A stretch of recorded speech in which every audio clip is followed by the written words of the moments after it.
Hello friends, welcome back to our new blog. সবার প্রথমেই সবাইকে জানাই মেরি ক্রিসমাস। আশা করি তোমাদের সবার ক্রিসমাস খুব ভালো কেটেছে। তো ক্রিসমাসের দিন বেরোবো না এমন তো নয়, তাই আজকের ফার্স্ট ডেস্টিনেশন ছিল লেক টাউন। আর এখানে লাইটিংয়ের সাথে সাথে ছিল আমাদের সবার প্রিয় স্যান্টা।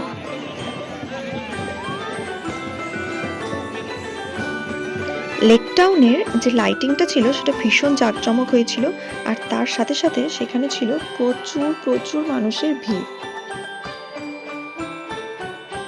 সো আমি ফার্স্ট টাইম ক্রিসমাসে লেক টাউনে এলাম, তা আমার তো ভীষণ ভালো লাগছিল।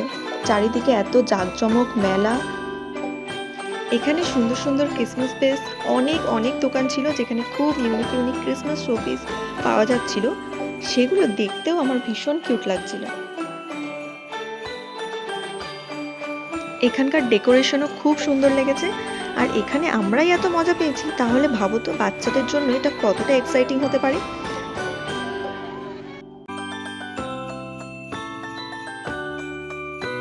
আর সব থেকে আকর্ষণীয় হলো মেলা, এবং তারপরই আমরা চলে গেছিলাম লেক টাউনের এই ফেমাস ক্লক টাওয়ার দেখতে। দেন তার পাশেই ছিল মেসির এই রিসেন্টলি তৈরি স্ট্যাচুটা। দেন ওখানে আমরা কিছু ভিডিওস ফটো তুলে নেক্সট চলে গেছিলাম park street. Obviously park street তো আসার কথাই ছিল। পার্ক স্ট্রিট প্রায় প্রতি বছরই আসা হয়। এখানেও অনেক অনেক মানুষের ভিড়। জাস্ট এখানকার লাইটিংটা দেখো, অসম। অ্যাকচুয়ালি লোকেরা লাইটিং দেখতেই এই রাস্তায় হাঁটতে আসে, তাই আমরাও কিছু পথ হেঁটে কাটালাম।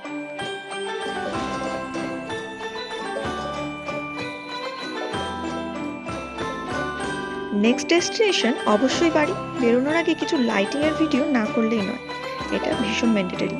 সো দেখা হচ্ছে আবার নেক্সট ভিডিওতে। আজকের জন্য টাটা। If you like our content, then do subscribe to our channel and press the bell icon beside the subscribe button.